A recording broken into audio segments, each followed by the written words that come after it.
கிறிஸ்து இயேசுவில் மிகவும் அதிகமாக நேசிக்கப்படுகின்றவர்களே, மீண்டுமாக இந்த ஆகஸ்ட் மாதம் 14ஆம் நாளிலே உங்களை சந்திப்பதில் மிகுந்த மகிழ்ச்சி அடைகிறோம். காலை நேர இறை தியானத்தை நாம் ஆரம்பிக்கலாம். நமது ஆரம்பம் பிதா, குமாரன், பரிசுத்த ஆவியின் திரியேக நாமத்தில் உள்ளது. ஆமேன். ஜெபம் செய்வோம். மகா இரக்கமும் கிருபை நிறைந்த நல்ல ஆண்டவரே, எல் ராஜாதி ராஜாவே, கர்த்தாதி கர்த்தாவே, ஆசீர்வதிக்கப்பட்ட மனமகிழ்வான இறைவா, காலை வேளைக்காய் நன்றி செலுத்துகிறோம். கடந்த இரவில் எங்களோடு கூட இருந்து ஆண்டவர் இந்த நாளிலும் நம்முடைய இறை வார்த்தையின் வழியாய் எங்களோடு கூட பேச வேண்டுமாய் ஜெபிக்கிறோம். இந்த நாளின் இறை செய்தி, பாடல் வேலை, ஜெப வேலையை கர்த்தர் எங்களுக்கு ஆசீர்வதித்தார். இதை கேட்டு பயன்பெறுகிற எல்லா மக்களுடைய ஆண்டவர் வாழ்க்கையில் நம்முடைய இறை ஆசிரியர்கள் தங்கியிருக்க வேண்டுமாய் ஜெபிக்கிறோம். இறை மகனாம் இயேசுவின் மூலம் ஜெபிக்கிறோம் நல்ல பிதாவே, ஆமேன். காலை வேளையிலே நாம் ஆண்டவரை துதிக்கும்படியாக 375வது பாடலாகிய ஆதியாம் மகாராஜனே என்ற வேளையும் அடியனோடு இரும் ஈசனே என்ற பாடலை சாரோடு இணைந்து பாடுவோம். 375வது பாடல்.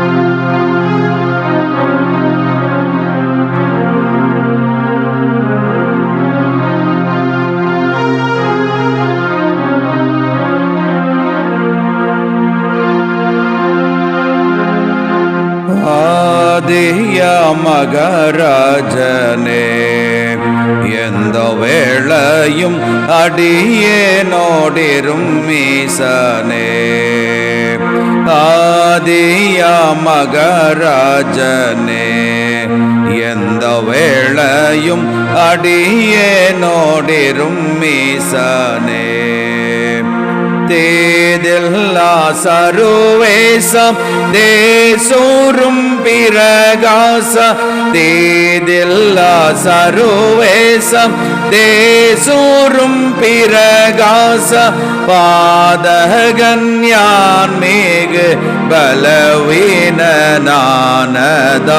ஆதியா மகராஜனே எந்த வேளையும் அடியேனோடிரும் மீசனே,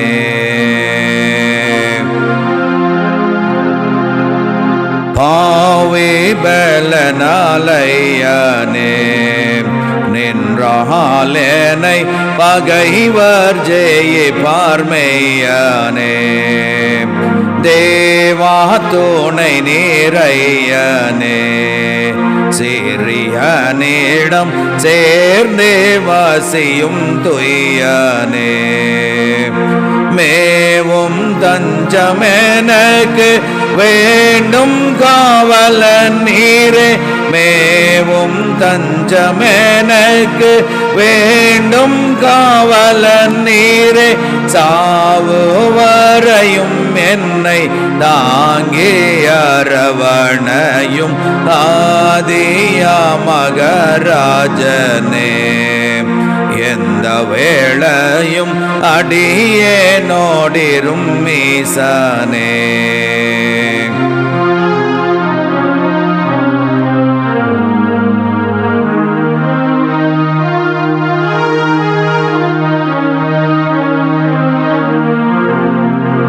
இரக்கம் பொழியவாருமே கிருபையாக இறைவா என்னிடம் சேருமே, உருக்கம் நிறைந்த நீருமே அனவரதம் உந்தன் அருளை தாருமே, செரு காயம் மிதிகளோர் சேதம் செய்ய நினைக்கும், செரு காயம் மிதிகளோர் சேதம் செய்ய நினைக்கும், திரு கையகற்றி என்னில் தினமும் அருள் புரியும் ஆதியா மகராஜனே எந்த வேளையும் அடியேனோடிரும் மீசனே, ஆதியா மகராஜனே எந்த வேளையும் அடியேனோடிரும் மீசனே.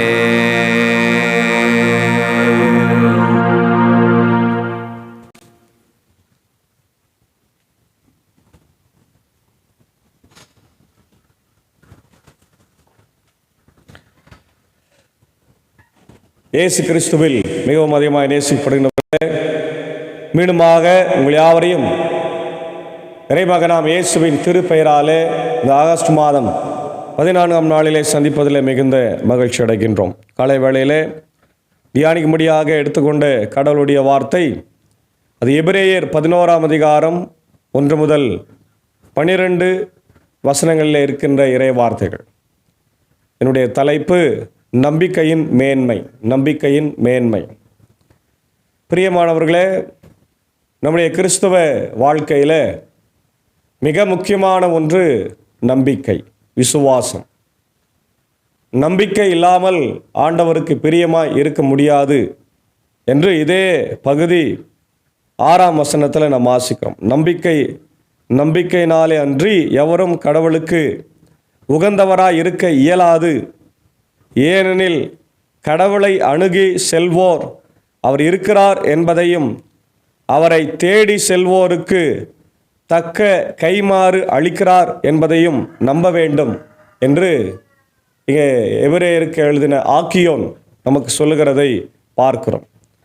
எந்த ஒரு விஷயத்தை நம்முடைய வாழ்க்கையில் நாம் செய்தாலும் நம்பிக்கை இல்லாமல் செய்தால் அது வாழ்விலே அர்த்தமற்றதாகவும் அதில் எந்தவித பிரயோஜனமும் இல்லாமல் இருக்கும் என்பதை நாம் அறிந்திருக்கிறோம். இங்கே அதுதான் எபிரேய ஆக்கியோன் சிறப்புமிக்க ஒரு அதிகாரமாக இந்த பகுதி பார்க்கிறோம். நம்பிக்கையை பற்றிய அழகான ஒரு டெஃபினேஷனை நம்ம இங்கே பார்க்கிறோம். நம்பிக்கை என்பது நாம் எதிர்நோக்கி இருப்பவை, கிடைக்கும் என்னும் உறுதி, கண்ணுக்கு புலப்படாதவை பற்றிய ஐயமற்ற நிலை. இந்த நம்பிக்கையால்தான் நாம் மூதாதையர் நற்சான்று பெற்றனர். அன்பானவர்களே, நம்பிக்கை என்பது நாம் எதிர்நோக்கி இருக்கின்ற காரியம் என்று பவுல் சொல்லுகிறார், இந்த ஆக்கியோன் சொல்லுகிறார். கண்ணுக்கு புலப்படாதவை பற்றிய ஐயமற்ற நிலை. இப்போ எதிர்நோக்கி இருக்கிற காரியம் அல்லது அது காரியத்தினுடைய உறுதினா அப்படின்னா என்ன? எதிர்நோக்கி இருக்கிற காரியத்தின் உறுதி அப்படின்னா இயேசு ஆண்டவர் வரப்போகிறார். அல்லேலூயா, பிரைஸ் தி லார்ட். இயேசு ஆண்டவர் இந்த உலகத்திற்கு வரப்போகிறார். அவரை குறித்த செய்தியை நாம் முன்னமே அறிந்திருக்கின்றோம். அது நமக்கு நன்றாக தெரிந்திருக்கிறது. ஏனென்றால் இந்த 2000 வருஷத்துக்கு முன்னாடி அவர் போனார், இன்னும் வரல. அவர் வருகிற போது பூமியில் நியாயம் தீர்ப்பார். அவருடைய அரசாட்சி இருக்கும். அவரை நம்பினவர்களை, அவரை பின்பற்றினவர்களை அவர் பரலோக வாழ்க்கைக்கு கொண்டு செல்வார் என்ற அசைக்க முடியாத நம்பிக்கை கிறிஸ்தவர்களுக்கு இன்றைக்கு இருக்கிறது. காரணம், திருமறையில் அவர் போகும்போது இதோ ஏன் என்னை அண்ணாந்து பார்த்து கொண்டிருக்கிறீர்கள், நான் போகிறபடியே வருவேன் என்று சொல்லிவிட்டு அவர் செல்லுகிறதை எல்லா சுவிசேஷத்திலையும் நம்ம பார்க்கிறோம். அப்போ அவர் வரப்போகிறார் என்ற செய்தி உறுதியாய் இருக்கிறது. அதே நேரத்தில் அவர் வாழ்ந்தார், அவர் ஊழியம் செய்தார், அவர் அற்புதங்களை செய்தார், அவர் சிலுவையில் எனக்காய் பாடுபட்டார், இரத்தம் சிந்தினார், மரித்தார், தாம் சொன்னபடி 3ஆம் நாள் உயிர் தெழுந்தார். இந்த செய்தியை எல்லாம் யார் நம்புகிறார்களோ அவர்கள்தான் நம்பிக்கைக்கு உரியவர்கள், அவர்கள்தான் கிறிஸ்தவர்கள்.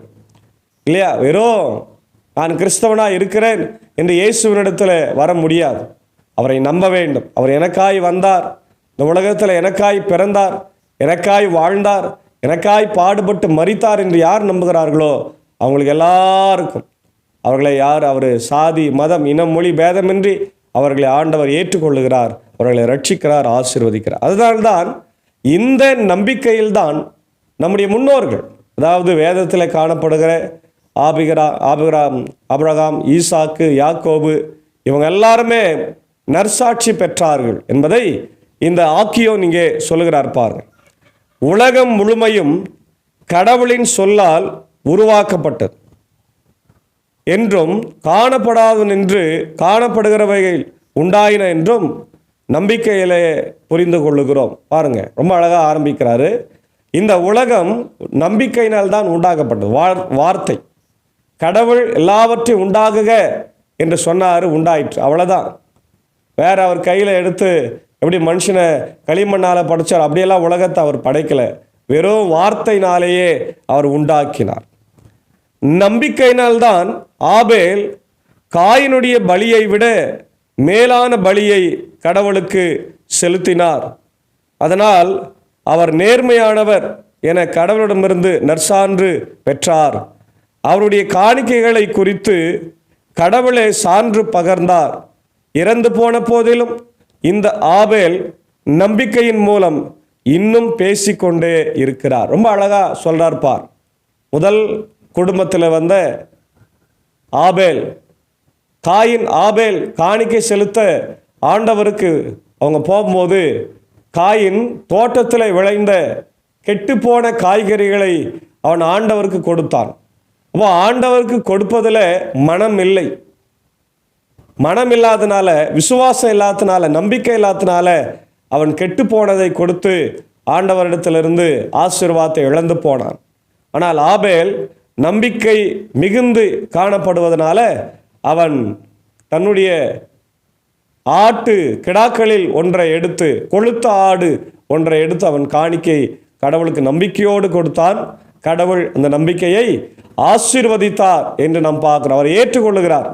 அதனால காயின் ஆபேலை கொலை செய்தார். ஆபேலுடைய ரத்தம் கடவுளுடைய சன்னிதானத்தில் எட்டி நீதி கேட்டது. அதற்கு ஆண்டவர் பதில் கொடுக்கிறவராய் இருக்கிறார். இறந்து போன போதிலும் இந்த ஆபேல் நம்பிக்கையின் மூலம் இன்னும் பேசி கொண்டிருக்கிறார். இப்பொழுதும் பேசி கொண்டிருக்கிறவராய் இருக்கிறார் இல்லையா? நம்பிக்கையிலாயே ஏனோக்கு சாவுக்கு உட்படாதபடி கடவுளால் எடுத்துக்கொள்ளப்பட்டார். பாருங்க, நம்பிக்கையினாலே ஏனோக்கு கடவுளோடு நடந்தார் என்று வேதம் சொல்லுகிறது. He walked with God. Walked with God. கடவுளோடு ஈக்குவலா நடந்தார், வாழ்ந்தார். ஏறக்குறைய 300 வருடம் அவர் வாழ்ந்தார் என்று சொல்லப்படுகிறார். அவர் வாழ்ந்த பிறகு கடவுள் அவரை எடுத்துக்கொண்டார் என்று நாம் பார்க்கிறோம். அவருக்கு மரணம் இல்லை. முதல் மரணம் ஆபேலுக்கு வந்தது. அடுத்தது பார்க்கிறோம், முதல் மரணம் இல்லாத ஒரு மனிதன் ஏனோக்கை இங்கே பார்க்கிறோம். கடவுள் அவர் எடுத்துக்கொண்டார். ரெண்டுமே நம்பிக்கை தான். அடுத்தது பார்க்கிறோம், நம்பிக்கை நம்பிக்கையினாலே அன்றி எவரும் கடவுளுக்கு உகந்தவராக இருக்க இயலாது என்று சொல்லப்பட்டிருக்கிறார். அடுத்தது நோவாவுக்கு ஆண்டவருடைய கண்களில் தயவு கிடைத்தது. நோவா கண்ணுக்கு புலப்படாதவை குறித்து கடவுளால் எச்சரிக்கப்பட்ட போது தம் குடும்பத்தை காப்பாற்ற கவனத்தோடு ஒரு பேழையை அமைத்தது. நம்பிக்கையினால்தான் அதன் வழியாய் அவர் உலகை கண்டித்து இறைவனுக்கு ஏற்புடையவர் என்னும் உரிமை பேறு பெற்றதும் நம்பிக்கையினால்தான். அன்பார்ந்தவர்களே, நம்பிக்கையினால்தான் நோவா பேழையை கட்டினார். நோவாவை பற்றி நம்ம பார்த்தோன்னா ரொம்ப ஆச்சரியமாக இருக்கும். முதல் முறை அதை எனக்கு படிக்கும்போது ரொம்ப ஆச்சரியம். என்னென்னா, நம்ம சிம்பிளாக அவரை படிச்சுட்டு போயிடுறோம். அவர் பிரசங்கம் பண்ணார், அதை கேட்கல அப்படின்னு. ஆனால் அவங்க எவ்வளோ நாள் பிரசங்கம் பண்ணிக்கிறார் தெரியுமா? 100 வருடம், 100 years. இன்றைக்கி 100 வருடன்றது நம்முடைய இரட்டை ஆயுள். 50 வருஷம் தான் இன்றைக்கி நம்முடைய ஆயுளாகவே இருக்குது. 100 வருஷம் அவர் பிரசங்கம் பண்ணிக்கிறார். மழை வருதுன்னு ஒருத்தரும் மனம் திரும்பல. அவரை 8 பேரை தவிர, நோவா, அவருடைய மனைவி, 3 பிள்ளைகள், மருமக்களை தவிர யாரும் பேழைக்குள்ளே பிரவேசிக்கவே முடியவில்லை. அப்போ யாருமே மனம் திரும்பலை. அந்த அளவுக்கு நோவா அவர் ஊழியத்தை செய்திருக்கிறார். 100 வருஷம் செய்திருக்கிறார். நம்பிக்கையினாலே கடவுள் சொன்னாரே அப்படி. அப்போ கூட யாரும் மனம் திரும்பலை. அதனால்தான் நோவாவும் அவருடைய குடும்பத்தின் மக்களும் காக்கப்பட்டார்கள் இல்லையா? சொல்றாரு, அவர் கண்டித்து இறைவனுக்கு ஏற்புடையவராய் வாழ்ந்தார். அதனால் அவருக்கு நம்பிக்கை, இறைப்பற்று அவருக்கு இருந்தது. அடுத்தது ஆபிரகாமை பற்றி நாம் சொல்ல வேண்டிய அவசியமே இல்லை. ஆபிரகாம் தாம் அழைக்கப்பட்ட போது கீழ்ப்படிந்து உரிமை பெயராய் பெறவிருந்த இடத்திற்கு சென்றதும் நம்பிக்கையினால்தான். தாம் எங்கே போக வேண்டும் என்று தெரியாத இருந்தும் அவர் புறப்பட்டு சென்றார். வாக்களிக்கப்பட்ட நாட்டில் அவர் குடியேறி ஒரு அந்நியரை போல வாழ்ந்தது நம்பிக்கையினாலேயே. அதே வாக்குறுதிக்கு உடன் உரிமையாளர்களான ஈசாக்குடனும் யாக்கோபுடனும். ஏனெனில் அவர் அசையாத அடித்தளமுள்ள ஒரு நகரை எதிர்நோக்கி இருந்தார். அதை திட்டமிட்டவரும் கட்டியவரும் கடவுளே. பார்த்தீங்களா? அப்போ ஆபிரகாம் ஒரு பெரிய செல்வந்தன், சிலைகளை செய்து வழிபடுகிறவன். அவருக்குள்ள ஒரு ஸ்பார்க் வருது, கடவுள் இருக்கிறார்ப்பா. நம்ம கையால் செய்கிற சிலை எப்படி கடவுளாக இருக்க முடியும்? அது நம்முடைய காலில் நம்ம கொண்டு வரோம், காலில் மெரிக்கிறோம், அதை நம்ம ஒரு ஷேப்புக்கு கொண்டு வரோம். நம்ம போய் இது எப்படி கடவுள்னு சொல்கிறதுன்னு சொல்லி அவனுக்குள்ள ஒரு கேள்வி வரும்போது உண்மையான கடவுள் பேசுகிறார். மகனே, நீ சொல்கிறது நினைக்கிறதெல்லாம் கரெக்டு தான். நான் தான் உண்மையான கடவுள். நீ கையில் செய்கிற அந்த சிலைகளுக்கு எந்த உயிரும் இல்லை. கண்களில் இருந்தும் பார்க்காது, காதில் இருந்தும் கேட்காது, வாயிருந்தும் பேசாது. அதனால நான் சொல்கிறத கேளுப்பா, நீ நான் காண்பிக்கும் தேசத்துக்கு போ அப்படின்னு சொன்ன உடனே ஆபிரகாம் கீழ்ப்படிந்து போகிறான். சொல்கிறவர் கடவுள்னு மட்டும்தான் தெரியுமே தவிர எங்கே போகிறான், என்ன பண்ண போகிறான் தெரியல. அவன் நம்பிக்கையோடு சென்றான்.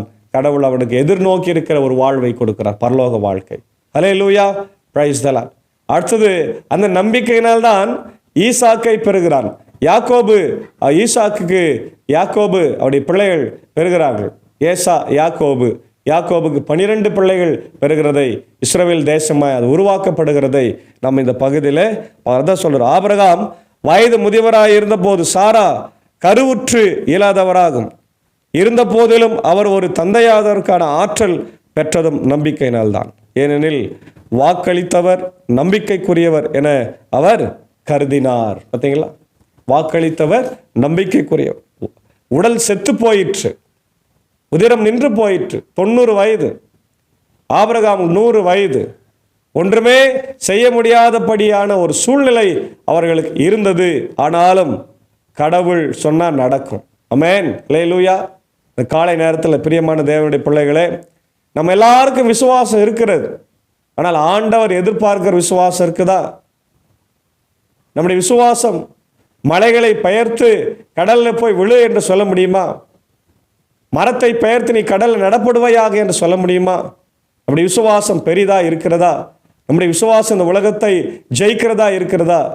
விசுவாசித்தவளே பாக்கியவதி என்று ஆண்டவர் சொல்லி இருக்கிறாரு. ஆகவே காலை வேளையிலே அன்பான தேவனுடைய பிள்ளைகளை, நம்பிக்கை தான் வாழ்க்கையின் அச்சாரமாக இருக்கு.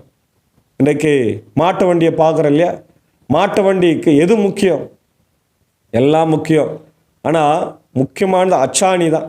அச்சாணியை எடுத்துட்டா சக்கரங்கள் கீழே விழுந்துடும், வண்டி போகாது. அதுபோல் வாழ்க்கையின் அச்சாரமாக, வாழ்க்கை என்பது சக்கரம், அந்த சக்கரத்தினுடைய முக்கிய புள்ளியாய் அச்சாரமாக இருக்கிறது நம்பிக்கை. நம்பிக்கையினால தான் நம்முடைய வாழ்க்கை இன்றைக்கு நகர்ந்து கொண்டிருக்கிறது. பிரியமான தேவனுடைய பிள்ளைகளே, கணவன் மனைவி மீது வைக்கிற நம்பிக்கை, மனைவி கணவன் மீது வைக்கிற நம்பிக்கை, பிள்ளைகள் பெற்றோர் மீது வைக்கிற நம்பிக்கை இல்லையா? பெற்றோர்கள் பிள்ளைகள் மேலே வைக்கிற நம்பிக்கை, ஆயர் சபையார் மீது வைக்கிற நம்பிக்கை, சபையார் ஆயர் மீது வைக்கிற நம்பிக்கை, நண்பர்கள், குடும்பங்கள், உறவுகள் ஒருவரை ஒருவர் மீது வைக்கிற நம்பிக்கை, எல்லாத்துக்கும் மேலே நாம் கடவுள் மீது வைக்கிற நம்பிக்கை. இந்த நம்பிக்கை தான் பெரியதாக இருக்கிறது. அன்றைக்கு இந்த விசுவாச வீரர்களை பற்றி ஆண்டவர் இங்கே எபிரேயருக்கு எழுதின ஆக்கியோன் வழியாக இந்த காலை வேளையிலே நமக்கு தருகிறார். ஆகவே நான் பவுல் சொல்றாரு, நான் நம்பிக்கையோடு இருக்கிறேன், ஆதலால் பேசுகிறேன் என்று சொல்லுகிறார். ஆகவே நாம் நம்புவோம். நம்பி ஆண்டவருடைய ஆசீர்வாதங்களை காலை வேளையிலே பெற்றுக்கொண்டு வாழ தூய ஆவியானவர் தாமே நம்மை வழிநடத்தி காப்பாராக. ஆமேன். ஜெபம் செய்வோம். மகா இரக்கமும் கிருபை நிறைந்த நல்ல ஆண்டவரே, எங்கள் ராஜாதி ராஜாவே, கர்த்தாதி கர்த்தா, இந்த ஆசீர்வதிக்கப்பட்ட மனமகிழ்வான இறைவா, காலை வேளைக்காக நன்றி செலுத்துகிறோம். இந்த நாளிலும் நம்பிக்கை எங்களுடைய வாழ்க்கையில் மிக முக்கியத்துவம் வாய்ந்தது. வாழ்க்கை என்ற சக்கரத்தில் ஆண்டவரே, நம்பிக்கை என்கின்ற அச்சாணி மிக முக்கியத்துவம் வாய்ந்தது என்பதை நாங்கள் கேட்டிருக்கிறோம். கேட்ட வார்த்தையின்படி நாங்கள் உம்மீது அதிக ஆண்டவரை நம்பிக்கை வைத்து உம்முடைய ஆசீர்வாதங்களை பெற்றுக்கொள்ள கிருபை தார். நம்பிக்கை என்பது எதிர்நோக்கி இருக்கிற காரியத்தினுடைய உறுதி என்பதை உணர்ந்திருக்கிறோம். உம்முடைய ஆண்டவரை வருகைக்காய் ஆவலாய் காத்திருந்து உம்முடைய ஆசீர்வாதங்களை பெற்றுக்கொண்டு பரலோகத்திற்கு செல்ல எங்களை ஆயத்தப்படுத்த வேண்டுமாய், இந்த வார்த்தையை ஆண்டவர்கள் ஆசீர்வதிக்க வேண்டுமாய் நான் ஜெபிக்கிற ராஜா. காலை வேளையில் இந்த வார்த்தைகளை எல்லாம் கேட்டுக்கொண்டிருக்கிற அகில உலகத்தில் இருக்கிற எல்லா மக்களுக்காக விசேஷமாக நான் ஜெபிக்கிறோம். ஆண்டவரே America, Australia, New Zealand, Philippines, gulf கண்ட்ரிஸில் ஆண்டவரே இங்கிலாந்து, யூகே, இன்னுமாக ஆண்டவரே சைனா, ரஷ்யா, ஆண்டவரே எல்லா நாடுகளில் இருக்கிற மக்களுக்காக ஜெபிக்கிறோம். குறிப்பாக அந்த நாடுகளில் அமைதி இருக்கட்டும், சமாதானம் தங்கி இருக்கட்டும், போர்கள், பதட்டங்கள் எல்லாம் மாற்றுங்க, இயற்கை பேரிடர்களை மாற்றுங்க. இந்தியாவுக்காக ஜெபிக்கிறவர்களை ஆட்சி செய்கிற அவருடைய தலைவர்கள், ஜனாதிபதி, பிரதமர், முதலமைச்சர், கவர்னருக்காக, இந்தியாவில் இருக்கிற அனைத்து மாநிலத்தின மக்களுக்காக, முதலமைச்சர்களுக்காக வேண்டிக் கொள்கிறோம். ஆனால் நடக்கின்ற எல்லா விதமான ஆண்டவரை அநியாயங்கள், அக்கிரமங்கள் எல்லாம் மாறி அமைதியான ஒரு சூழல் உருவாகட்டும். தேசத்தில் ஆண்டவரே அமைதியான ஒரு நிலைமை வரட்டும். ஏழை எளிய மக்களும் ஆண்டவரை இன்றைக்கு சாதாரண மக்களும் ஆண்டவரை ஆசீர்வாதங்களை, நன்மைகளை இந்த ஆண்டவர் அரசு மூலமாக பெற்றுக்கொள்ள ஆண்டவரே கிருபை தர வேண்டுமா ஜெபிக்கிறோம். நீதி நியாயத்தோடு ஆண்டவரே அரசு மற்றும் மக்களும் நடந்து கொள்ள கர்த்தர் கிருபை தர வேண்டும் என்று கெஞ்சி மன்றாடுகிறோம். இந்த காலை நேரத்தில் இந்த இறை வார்த்தையை பார்க்கிற எங்கள் மக்கள் ஒவ்வொருவருக்காக நான் ஜெபிக்கிறோம். விசேஷமாக இந்த ஊழியத்தில் எங்களோடு இருக்கிற என்னுடைய அன்பர் சாருக்காக ஆண்டவரே, என்னுடைய ஏஞ்ச அக்காவுக்காக, அன்பான பிள்ளைகள் மாத்தாள் மரியாளுக்காக ஜெபிக்கிறோம். குடும்பங்களை ஆசீர்வதித்து வழிநடத்தும், பிள்ளைகளை வழிநடத்தும் ராஜா. சாக்கோ சார் டீச்சருக்காக ஆண்டவரே, இதோ இசைவெளி பயணத்தில் வருகிற போது இப்படி கிருபை தகிரகட்டும். ஜான்சன் சர்க்காய் குடும்பத்திற்காக ஜெபிக்கிறோம். எல்லாரையும் ஆசீர்வதி. இந்த நேரத்தில் பலவீனமாய் சுகமாக இருக்கிற ஆண்டவரே, எங்கள் ஐஎல்சி மக்கள், ஐஎல்சி சாராதவர்கள் எல்லாருக்காக ஜெபிக்கும். அன்று படுக்கையில் சுகவீனமாக இருக்கிற மக்களுக்காக, குறிப்பாக ஆண்டவரே என்னுடைய அன்பான வேலூர் பகுதியில் இதோ நெல்சன் ஐயாவுக்காகவும், இப்படி விசேஷமாக என்னுடைய கிறிஸ்தலுத்திரன் திருச்சபனுடைய ஆயர் சுகுமார் ஆயருக்காக கூட ஜெபிக்கிறோம். ஆண்டவரே சற்று சுகவீனமாக இருக்கிறார் என்று அறிகிறோம். அவருக்கு நல்ல சுகத்தையும் பலத்தையும் ஆரோக்கியத்தையும் தந்து தொடர்ந்து இப்படி ஊழியத்தை செய்ய ஐயருக்கு அவர் நல்ல சுகத்தை தான். ஐரமா பிள்ளைகளையும் கர்த்தர் ஆசீர்வதிங்க ராஜா. தொடர்ந்து ஆண்டவரை என்னுடைய நெக்ஸ்ட் ஐயருக்காக, என்னுடைய ராஜ்குமார் ஐயருக்காக ஜெபிக்கிறோம். அவர்களையும் பலப்படுத்தி ஆசீர்வதியும். இந்த நாளிலே ஆண்டவர் பிறந்த நாட்களை கண்டு நன்றி செலுத்துகிற என்னுடைய அருமையான மறைந்த காலம் சென்ற மூத்த போதகர் திரு ஆண்டவரே எட்வின் ஐயருக்காக அவனை வேண்டிக் கொள்கிறோம். குறிப்பாக அவருடைய அன்பு மகள் ஆண்டவரே ஐடா கிரேஷியாவுக்காக ஜெபிக்கிறோம். அவருடைய அன்பான கணவர், பிள்ளைகளுக்காக ஜெபிக்கிறோம். வெளிநாட்டில் இருக்கிற அவர்களை ஆசீர்வதிங்க. இந்த நாளிலே தன் ஆண்டவர் பிறந்த நாளை கண்டு நன்றி செலுத்துகிற போது உம்முடைய திவ்ய பிரசன்னம் அந்த பிள்ளைகளோடு தங்கியிருக்கட்டும். உம்முடைய ஊழியத்தை செய்த ஆண்டவரே ஐயருடைய அன்பான மகள், ஆக அந்த ஆசீர்வாதங்கள் எல்லாம் அவர்களுக்கு போய் சேரட்டும் ராஜா.